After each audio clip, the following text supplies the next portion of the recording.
চিংড়ি মাছ পছন্দ করে না এমন মানুষ খুঁজে পাওয়া মুশকিল।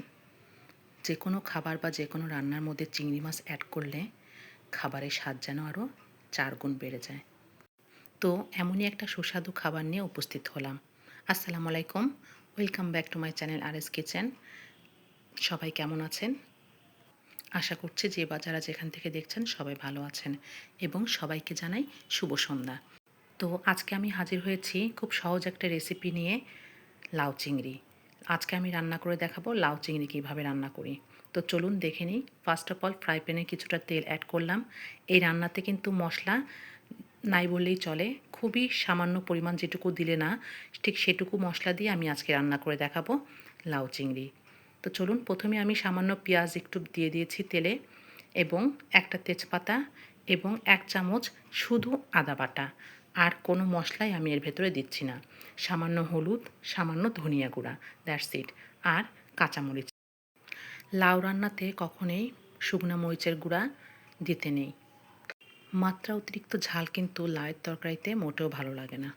দেখতে পারলেন আমি মশলাটা সুন্দর করে কিন্তু কষিয়ে নিচ্ছি। কষিয়ে নেওয়ার পরে এখন আমি চিংড়ি মাছগুলো অ্যাড করলাম। চিংড়ি মাছগুলো একটু কিছুক্ষণ মশলার ভেতরে জাল করে নেব। চিংড়ি মাছ দিয়ে কিন্তু বেশিক্ষণ হাই হিটে রান্না করা যায় না, কারণ চিংড়ি মাছ স্টিকি হয়ে যায় আর রাবারি হয়ে যায়। বেশি সিদ্ধ হয়ে গেলে চিংড়ি মাছটা ভালোও লাগে না। ঠিক এই পর্যায়ে আমি লাউগুলো অ্যাড করলাম। এখন ভালো করে মাছ এবং লাউ দুটোই মশলার সাথে মিশিয়ে নেব।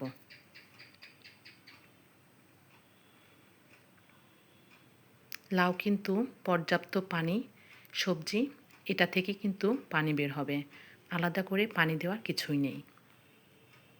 আমি ঢেকে রাখলাম কিছুক্ষণের জন্য। দেখুন কত পানি বের হয়েছে।